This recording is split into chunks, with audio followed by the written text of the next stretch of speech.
요즘 코로나19도 힘들지만 계속되는 무더위는 더욱 힘든 것 같습니다. 잠을 자도 자는 것 같지 않고 조금만 움직여도 땀이 줄줄 흐르니 일을 하려고 해도 의욕이 생기지 않습니다. 사실 감정 조절이 쉽지 않습니다. 우리의 감정은 매우 중요합니다. 감정의 영역을 무시하면 안 됩니다. 감정이 살아있어야 합니다. 요즘같이 무더운 날에는 그런데 이 감정이 쉽게 일어나지 않고 오히려 사그러듭니다. 감정이 죽었다. 사실 살맛이 없다라는 말이기도 합니다. 우리가 행복을 느끼는 거 어디서 느낍니까? 감정 속에서 이 행복이 나타나지 않습니까? 감정이 살아있으면 생동감이 있다고 이야기합니다. 아이들은 그래서 건강합니다. 우리 아이들을 보면은 생동감이 있습니다. 자기의 감정을 있는 그대로 표현합니다. 좋으면 좋다, 싫으면 싫다 말합니다. 그런데 나이를 먹으면서 세상을 조금 살아가면서 우리에게는 이런 생동감이 사라집니다. 겉으로는 웃지만 속으로는 부글부글 끓고 있는 우리의 모습이 얼마나 많은지 모릅니다. 그러면서도 얼굴은 웃는 모습을 짓습니다. 포커페이스를 한다고 그러죠. 기쁨을 표현하고 감탄을 나타내고 박장대소하고 이런 모든 감정들이 자연스럽게 나와야 되는데 삶을 살다 보니 이 부분이 억제되고 조절되기 시작합니다. 그래서 우리의 마음이 상한 상태로 사는 그런 모습이 많습니다. 감정을 잘 조절해야 합니다. 감정을 중요하게 여겨야 되는 것도 맞습니다. 그런데 또 한편으로는 너무 감정에 치우쳐서 살면 문제가 발생합니다. 감정을 너무 중요하게 다루면 그것으로 인해 또 다른 일들이 발생한다라는 겁니다. 요즘 감정 때문에 많은 어려움을 토로하신 분들을 만납니다. 감정의 요소를 잘못 다루기 때문입니다. 감정이 잘못 다뤄지면 인생 전체에 무너짐을 경험할 수도 있습니다. 감정에 빠져 살면 감정 에너지를 너무 많이 쏟게 되어집니다. 이 감정 에너지를 너무 많이 쏟다 버리면 다른 곳에 에너지를 쏟지 못하기 때문에 삶의 위기를 맞이하게 됩니다. 감정의 문제에 구멍이 생기고 감정이 깨어지면 감정이라는 그 영향력 때문에 일상의 삶들이 여기저기서 제대로 작동하지 못합니다. 오늘 본문에 등장하는 엘리야라는 어쩌면 선지자 중에 대선지자인 이 엘리야에게도 이런 문제가 생긴 겁니다. 엘리야가 누구입니까? 그는 당시 나는 새도 떨어뜨린다라는 아합 왕 앞에서도 거침없이 하나님의 말을, 하나님의 말씀을 전달하며 하나님이 맡겨준 사역을 제대로 감당했던 사람입니다. 엄청난 기적을 많이 일으켰습니다. 가난한 사르밧 과부의 집에 가서 가난에 먹을 것이 없는 그녀에게도 당당하게 선언합니다. 내게 먹을 것을 마련해다오. 어쩌면 반강제적으로 사르밧 과부에게 떡을 구합니다. 마지막이 될지도 모르는 이 떡을 먹으면서도 조금도 개의치 않습니다. 그런데 떡을 먹고 나서 그가 행한 일이 뭡니까? 이 과부의 집에 가뭄이 멈출 때까지 기름이 떨어지지 않는 기적을 베풀어 줍니다. 더 나아가 정말 믿지 못할 일 하나를 더합니다. 사르밧 과부의 홀로 남은 이 아들이 죽었는데 이 아이를 기도를 해서 살려냅니다. 얼마나 대단한 일을 하는 겁니까? 엘리야는 이스라엘에 3년 6개월 비가 오지 않아서 난리가 난 이 나라 가운데서도 갈멜산에서 바알과 아세라 이 선지자들과 영적 대결을 펼칩니다. 850명이나 되는 선지자와 단 한 명의 하나님의 사람 엘리야, 이 선지자가 갈멜산에서 대결을 했습니다. 결과는 우리가 잘 알고 있습니다. 엘리야의 대승입니다. 하늘에서 여호와의 불이 내려와 그들을 기손 물가에서 모두 다 죽이게 되어집니다. 얼마나 짜릿합니까? 멋진 사역 아닙니까? 이런 대승리를 거둔 엘리야가 오늘 본문에 보면은 전혀 다른 사람이 되어 있습니다. 감정이 무너져 버렸습니다. 갑자기 우울해졌고 심지어 자살 충동에까지 이르게 되었습니다. 사실 이런 모습이 믿어지십니까? 엘리야라는 그 선지자에게 이런 모습, 하나님의 사람인데 갈멜산에서 그 위대한 전쟁에서 승리를 거둔 전사인데, 그런데 죽고 싶은 마음이 생길 정도의 정말 갈 때까지 간 선지자의 모습이 쉽게 납득이 되지는 않습니다. 사실 선지자에게 자살할 용기는 없고 그래서 하나님께 요청하는 것 아닙니까? 하나님 데려가 주십시오. 나 좀 데려가 주십시오 라고 외치고 있는 겁니다. 4절 말씀 보시면 자기 자신은 광야로 들어가 하루길쯤 가서 한 노뎀나무 아래에 앉아서 자기가 죽기를 원하여 이르되 여호와여 넉넉하오니 지금 내 생명을 거두시옵소서. 나는 내 조상들보다 낫지 못하니이다 하고 기막히고 놀라운 승리를 거둔 후에 왜 이런 일이 일어났습니까? 사실 엘리야는 하나님과 영적 교감을 갖고 있는 사람입니다. 하나님의 살아계심을 뜨겁게 경험한 선지자입니다. 놀라운 역사, 이적, 기적들을 너무너무 많이 경험한 엘리야가 지금 왜 이렇게 무기력하고 죽기까지 자기의 상황을 하나님 앞에 고백하고 있는 것입니까? 감정의 문제가 삶을 파괴했고 이 감정의 문제가 영적인 문제까지 흐트러 버렸던 것입니다. 지금 엘리야는 영적 침체에 빠졌습니다. 죽고 싶다는 감정에 사로잡혀 있습니다. 모든 것이 싫습니다. 귀찮습니다. 사실 엘리야를 이런 상황에 놓인 것은 눈에서 어떤 일들이 많이 벌어지고 심각한 위기의 상황이 되었기 때문이 아닙니다. 그는 아직 이루어지지 않는 상황을 바라보고 그의 감정을 무너뜨려 버렸기 때문입니다. 감정을 잘못 다루면 이처럼 삶이 무너집니다. 삶 전체가 뒤집어질 수 있습니다. 어디서 이런 것을 찾을 수 있을까요? 엘리야의 말을 보면 그것을 찾을 수 있습니다. 여러분, 하나님께서 엘리야에게 말씀하시자 엘리야가 대답하는 부분이 동일한 대답이 두 번이나 나옵니다. 10절과 14절. 10절을 한번 읽어보십시다. 그가 대답하되 내가 만군의 하나님 여호와께 열심히 유별하오니 이는 이스라엘 자손이 주의 언약을 버리고 주의 제단을 헐며 칼로 주의 선지자들을 죽였음이오며 오직 나만 남았거늘 그들이 내 생명을 찾아 빼앗으려 하나이다. 엘리야가 지금 하나님께 말합니다. 대답하고 있는 거죠. 나는 열심히 있었던 사람입니다. 하나님의 사역을 잘한 사람입니다. 이런 사람이 이스라엘에 나 혼자밖에 없습니다. 그런데 그들이 지금 나를 죽이려고 합니다. 여기서 엘리야는 감정이 폭받쳤을 것입니다. 왜요? 억울했다는 거예요.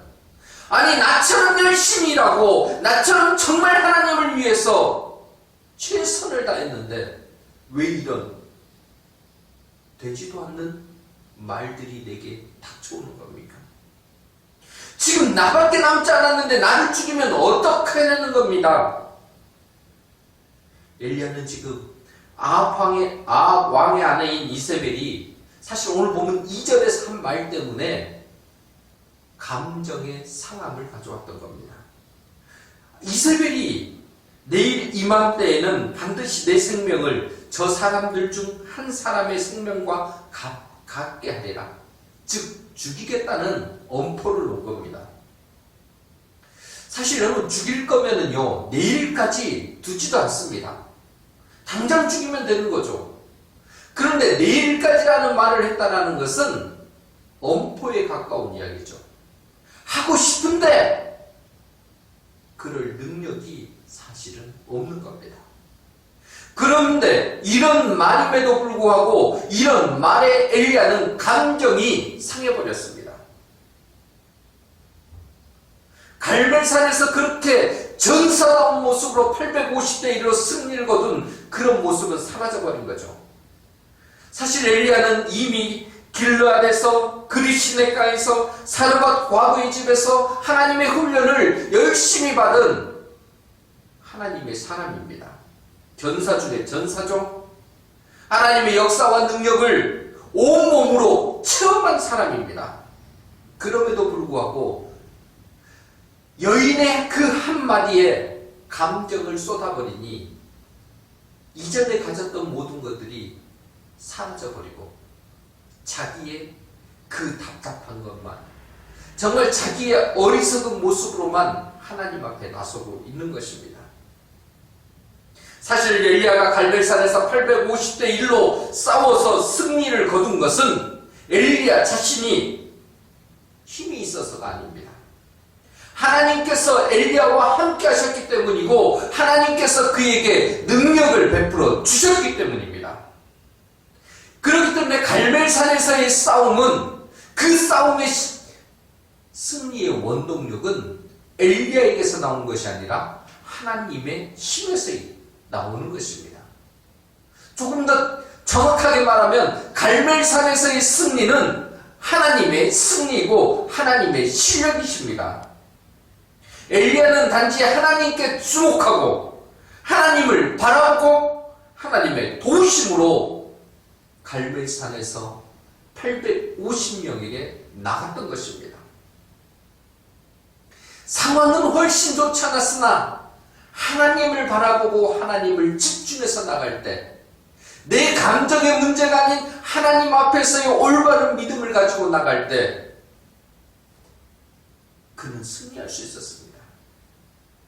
하나님에 대한 시선을 놓치지 않았기 때문에 상황을 바라보는 것이 아니라 하나님께 고정된 그의 시각을 가지고 있었기 때문에 이 마음이, 이 감정이 흔들리지 않고 똑바로 승리의 길을 걸어가는데 일조했다라는 것입니다. 그런데 하나님께 대한 시선을 놓치자 여인의 말이 크게 들렸습니다. 현재의 상황이 이루어지지도 않았음에도 불구하고 이루어진 것처럼 내 삶을 엄습해온 거라고 무너지기 시작했던 겁니다. 자살 충동에 이르기까지. 사실 이런 일은 우리에게도 얼마든지 일어납니다. 오랫동안 신앙생활을 하셨던 분들 중에 한순간에 무너지신 분들도 종종 봅니다. 하나님에게서 시선을 떼고 내 상태에 집중할 때 갑자기 우리의 그 뜨겁던 마음들이 사라지는 거 우리 모두는 경험하실 겁니다. 마음이 허망해지고 갑자기 낙심되어지고 절망되어지고 울적해지기 시작합니다. 내 감정의 문제를 제대로 다루지 못하면 우리는 이처럼 자주 넘어질 가능성이 있습니다. 우리는 이렇게 넘어지는데 마귀가 이것을 그대로 둘 리가 없습니다. 마귀가 우리에게 와서 뭐라고 속삭입니까?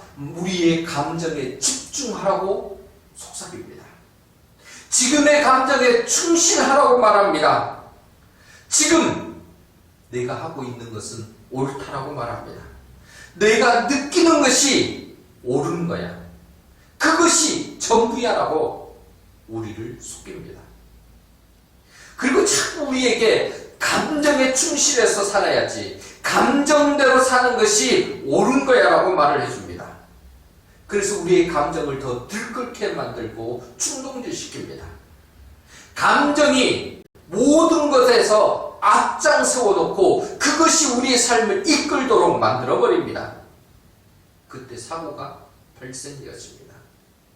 우리가 감정에 끌려다니는 감정이 우리의 삶의 주인이 되어지면 우리는 미래가 없습니다. 왜냐하면 어디로 끌려갈지 모르니까요. 내 감정을 자신 있게 똑같다라고 말할 수 있는 분 누가 있겠습니까? 저도 자신하지 못합니다. 여러분도 자신하지 못합니다. 우리 모두는 우리 속에 있는 감정을 스스로 컨트롤할 수 있는 능력이 사실은 부족합니다. 감정에 너무 몰입하지 마십시오. 감정에 속아서는 안 됩니다. 감정이 전부가 아니라는 겁니다. 우리가 감정에 빠지면 사실 우리에게 드러나는 게 뭔지 아십니까? 내 자랑이에요. 스스로의 뭔가 업적을 드러냈는데 우리는 열심입니다. 엘리야도 그랬다니까요. 감정에 휩싸이는 순간 엘리야의 말이 무엇입니까? 오직 나만 남았거늘. 이 오직 나만 남았다는 말이 무엇입니까?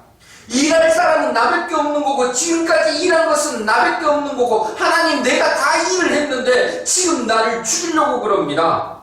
나 죽으면 지금 하나님 어떻게 일하시려고 그런 겁니까? 어쩌면 하나님께 협박하는 엘리야의 모습입니다. 그런 엘리야를 보시는 하나님께서 단호하게 말씀하십니다. 아니야. 너 혼자 아니야 라는 겁니다. 오늘 본문 18절을 같이 읽습니다. 그러나 내가 이스라엘 가운데 7,000명을 남기리니 다 바알에게 무릎을 꿇지 아니하고 다 바알에게 입맞추지 아니한 자니라. 그러나 내가 이스라엘 가운데 7,000명을 남기리니 너는 혼자 일한다고 말하는데 혼자 아니야. 내가 7,000을 남겼다는 겁니다. 그러나 내가 남겼다입니다. 엘리야는 감정에 빠져서 내가 다 했습니다. 나 혼자 남았습니다 라고 말을 할 때 하나님은 단호하게 말씀하십니다. 그러나 내가 남겼어. 너 혼자 아니야 라고 말씀하시는 겁니다. 너 혼자가 아니야. 내가 너 말고도 바알에게 무릎을 꿇지 않는 7,000명을 남겼어. 너 혼자 사역하는 거 아니야. 내가 쉬고 있는 동안에 불평하고 있어도 나는 여전히 일하는 하나님이야. 하나님께서는 나만 사역하고 나만 남았다고 항변하는 엘리야에게 그러나 내가 사역했고 내가 7,000명이나 남겼다라고 말씀하고 계신 겁니다. 그렇습니다. 우리 하나님은 그러나 내가 남기시는 분이십니다. 그러나 하나님은 남기십니다. 나 혼자 남겨두시는 것이 아니라 7,000명을 남기시는 하나님이십니다. 그러나 내가 남겼다라고 말씀하시는 하나님, 그분은 우리의 주인이십니다. 하나님께서 우리와 주인이시라는 것, 이 주인은 가만히 계시는 주인이 아니십니다. 우리를 위해 일하시는 주인이십니다. 우리를 위해서 새로운 것들을 만드시는 주인이십니다. 우리에게 최고의 것을 주시기 위해 오늘도 우리의 삶에 함께 하시고 우리를 이끌어 주시는 그분이십니다. 그러나 내가 남겼어. 그러나 내가 남겼어. 이 말에 하나님의 주인 되심이 담겨 있으며 하나님의 일하심이 담겨 있습니다. 그럼 우리 하나님께서는 왜 이렇게 일을 하실까요? 하나님이 일하시는 이유는 첫 번째, 지친 우리를 회복시키시려고 일하십니다. 지친 우리를 회복시키시기 위해. 육체가 피곤하면 다시 모든 게 귀찮아집니다. 또 영혼도 피곤합니다. 우리의 영혼을 담는 그릇은 육체입니다. 그런데 이 몸이 흔들면 아무것도 하기 싫습니다. 우리가 감기만 걸려도 영적인 활동을 하는데 지장을 많이 받습니다. 그런데 엘리야처럼 탈진이 되면요, 더더욱 만사가 귀찮아집니다. 엘리야는 갈멜산에서 엄청난 영적 전쟁을 했습니다. 영적 전쟁을 해보신 분들은 아시겠습니다만 사실 많이 탈진되어지는 게 사실입니다. 육체가 소진될 수밖에 없습니다. 영적으로도 육적으로도 소진되어진 겁니다. 지칩니다. 그런 엘리야를 하나님께서는 회복시키시려고 일하십니다. 오늘 본문 5절부터 7절까지의 말씀이 그 회복의 증거들입니다. 노뎀나무 아래에 누워 자더니 천사가 그를 어루만지며 그에게 이르되 일어나서 먹으라 하는지라. 본즉 머리맡에 숯불에 구운 떡과 한 병 물이 있더라. 이에 먹고 마시고 다시 누웠더니 여호와의 천사가 또다시 와서 어루만지며 이르되 일어나 먹으라. 내가 갈 길을 다 가지 못할까 하노라 하는지라. 하나님께서는 천사를 시켜서 엘리야를 먹이십니다. 자고 일어나면 먹이고 다시 일어나면 먹입니다. 반복해서 먹이십니다. 이런 반복의 그 모습들 가운데 사실 제 마음을 붙잡는 말이 하나 있었습니다. 5절과 7절에 있는 말씀인데 5절에 어루만지며 7절에 보시면 또다시 와서 어루만지며 천사가 어루만지며 엘리야를 깨우는 모습입니다. 여러분 무엇이 느껴지십니까? 사랑스러운 사람에게 함부로 대하지 못하고 자고 있는 그 모습이 너무나 아까워서 어떻게 깨울까? 그가 정말 이 잠에서 깨는데 어쩌면 부드럽게 아무 어려움 없이 일어나면 좋을 텐데 그런 사랑의 마음을 가지고 깨우는 이 어루만짐 아닙니까? 미안해서 깨우기는 해야 되는데 너무 곤히 자는 그가 깨우기에 너무 미안해서 이래저래 어루만지는 천사의 모습. 하나님께서 수고하고 애쓴 엘리야를 향해서 보이시는 사랑의 모습입니다. 지금 하나님께서는 엘리야를 이렇게 대하고 계십니다. 엘리야야, 내가 준 사명을 감당하느라고 정말 수고 많았어. 고생했어. 얼마나 힘들었니? 죽기까지 이렇게 힘들었어. 괜찮아. 이제 내가 너를 회복시켜 줄게. 힘내라. 이거 먹고 다시 자. 내가 깨워줄게.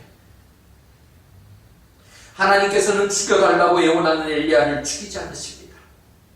믿음 없는 선지자라고 책망하지 않으십니다.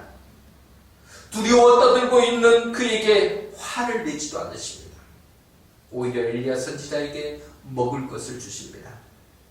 그에게 자고 일어나 먹고 자고 먹기를 반복하는 이 쉼을 허락하십니다. 코로나19와 무더위 속에서도 오늘을 열심히 살아가는 우리 사랑하는 성도님들에게 하나님께서 이런 쉼의 은혜를 베풀어 주시기를 소원합니다. 영적으로 침체되었다고 무조건 기도하고 말씀 보고 찬송하는 것이 최선의 회복 방법은 아닙니다. 때로는 푹 잠을 자고 일어나서 먹고 또 자고 일어나 육체의 몸을 회복시키는 것이 지혜입니다. 육체의 몸이 회복되어지고 그 위에 다시금 하나님을 향해서 영적인 갈망을 가지고 하나님을 향해 나갈 때 우리의 영혼도 회복되어질 겁니다. 그러나 내가 남겼다 라고 말씀하시는 하나님께서는 하나님의 자녀인 우리가 탈진에 쓰러지는 것을 원하지 않으십니다.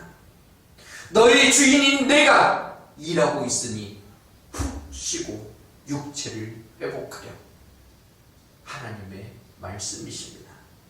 엘리야에게 하셨던 우리에게도 이렇게 말씀하십니다. 이번 여름에는 이런 쉼과 회복이 있기를 바랍니다. 그래서 교회에서 준비했습니다. 다음 주일 각 가정에 치킨을 보내드리겠습니다. 회복을 위한 목천 치킨데이입니다. 8월 8일 주일날 각 가정에서 예배를 드리시고 점심은 치킨으로 함께 나누십시다.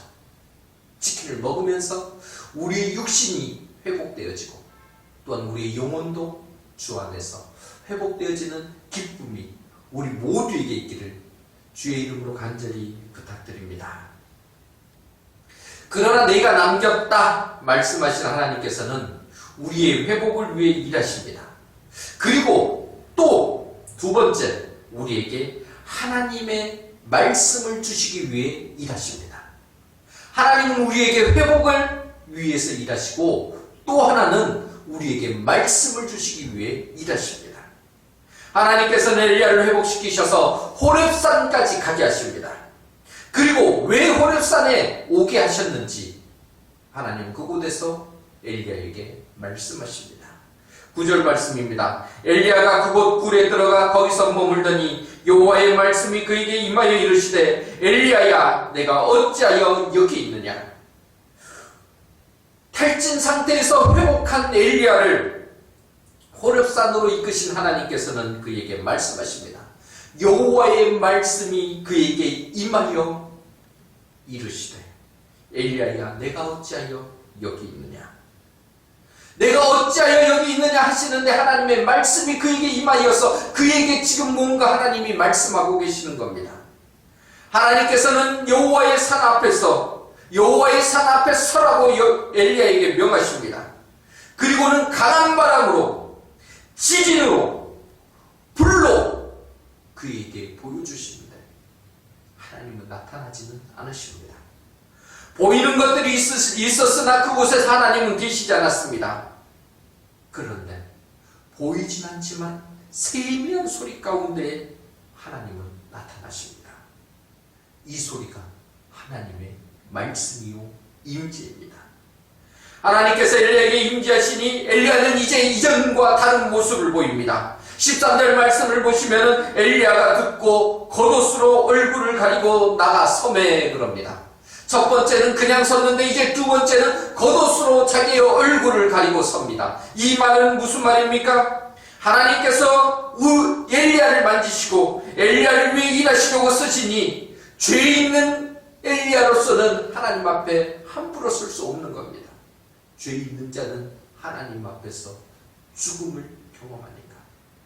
그래서 엘리야는 자기의 겉옷으로 그 얼굴을 가립니다. 하나님의 존전 앞에 설 수 없는 죄인의 모습으로 말입니다. 그런데 이 하나님 앞에 서 있는 죄인에게 하나님은 말씀하십니다. 책망하거나 벌하거나 이렇게 말씀하시는 것이 아니라 오히려 위로하시고 회복시키시며 새로운 사명으로 말씀해 주십니다. 엘리야가 그 말씀에 순종해 나갈 때 하나님은 또 그와 함께 일하십니다. 엘리야 혼자 일하는 것이 아니라 하나님은 그와 함께 일하십니다. 사실 엘리야는 감정에 사로잡혀 무너졌습니다. 그런데 하나님께서는 말씀으로 그를 다시 일으켜 세워주십니다. 하나님께서 엘리야를 말씀으로 일으켜 세우신 이유가 뭡니까? 잘 먹고 잘 살게 하기 위해서입니까? 아닙니다. 그에게 새로운 사명을 주시기 위해서입니다. 늘 흔들리는 우리의 감정을 붙잡히지 말고 언제나 변함없는 하나님의 말씀에 우리의 삶을 고정시켜야 합니다.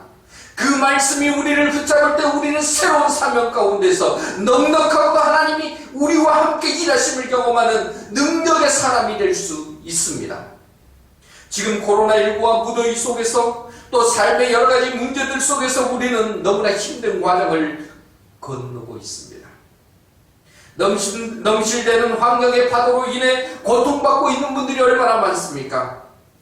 이런 환경 속에 우리의 감정을 던져넣지 마십시다. 만약에 우리가 그런 환경 속에 우리의 감정을 집어넣어버리면 어떤 파도가 와서 우리의 감정을 삼켜버릴지 모릅니다. 우리의 감정을 그대로 방치하지 마십시오. 오히려 하나님께서 일하시도록 우리의 주인 되신 하나님께 우리의 모든 삶을 맡기는 제자들이 되십시오. 그러기 위해서는 세상의 파도나 우리의 감정에 사로잡히는 것이 아니라 하나님의 말씀에 사로잡혀야 합니다. 내 감정이 아니라 하나님의 말씀이 나를 주장할 수 있도록 해야 합니다. 그 말씀 안에서 나를 위해 하나님이 일하시도록 순종하는 자세가 필요합니다. 그때에 우리는 최고의 피난처가 되시며 우리의 산성 되시는 하나님을 만나게 될 겁니다. 우리는 그때 외칩니다. 하나님은 나의 소망이십니다. 하나님 나의 찬송을 받아주십시오.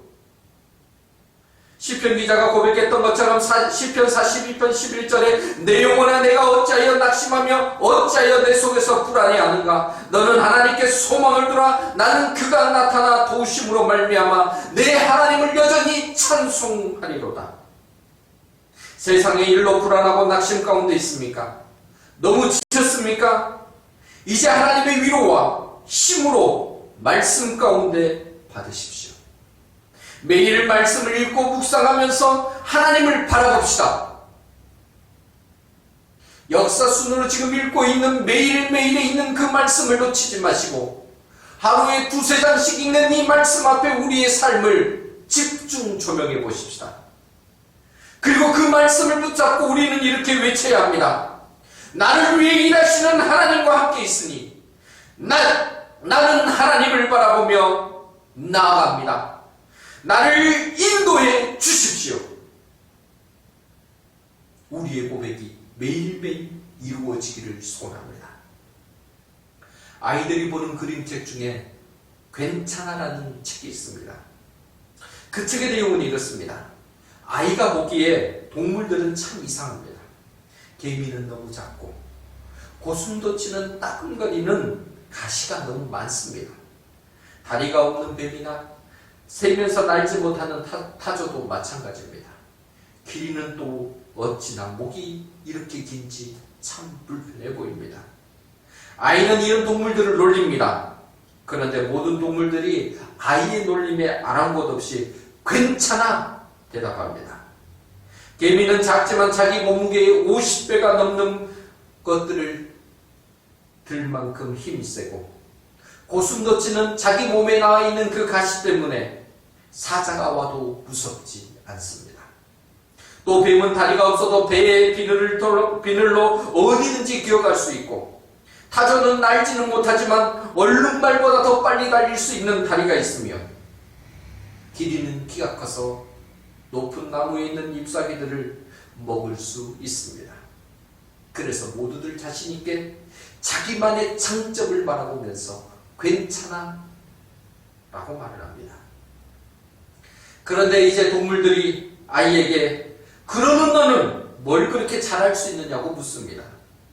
동물들이 보기에 아이야말로 작고 연약하고 어설퍼 보이는 것 투성입니다. 동물들의 질문을 받은 아이는 당황합니다. 잠시 생각에 잠기더니 그리고 크게 웃으면서 말합니다.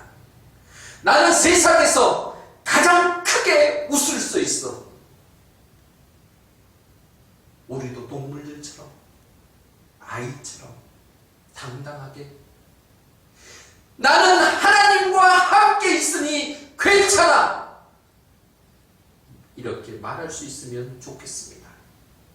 우리가 지금 이 예배의 자리에서 하나님을 바라보고 있으니 이 사실만으로도 우리는 괜찮습니다. 이것이 시작입니다. 여기에서부터 우리의 삶에 새로운 일들이 시작되어집니다.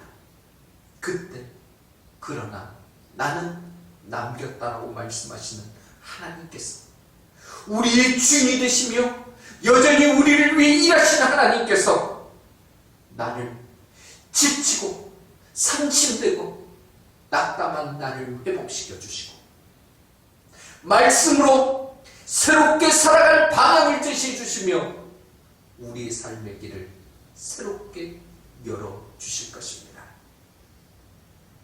사랑하는 성도 여러분, 지금 우리의 상황은 무척이나 힘듭니다. 무더운 날씨 때문에도 코로나19 활동의 제약 때문에도 특별히 영적인 제약이 많은 지금의 시대입니다. 그런데 이런다고 해서 남을 탓하고 불평하고 이렇게 살다가 탈진해서야 되겠습니까? 그러나 내가 남겼다라고 말씀하시며 일하시는 하나님을 바라보십시다. 주인 되신 하나님께서 우리를 위해 일하시면서 우리를 회복시켜 주실 것입니다. 그 회복의 은혜를 8월 한 달 내내 누리며 승리하는 우리 모두가 되기를 주님의 이름으로 간절히 부탁드립니다. 우리 삶의 주인이 되시는 하나님 아버지, 우리를 위해 여전히 일해 주시니 감사합니다. 때로는 우리의 상황 속에서 내 감정만 앞세우며 하나님을 바라보지 못했음을 고백합니다. 하나님의 은혜를 잊고 내 자랑만 했습니다. 부끄럽습니다.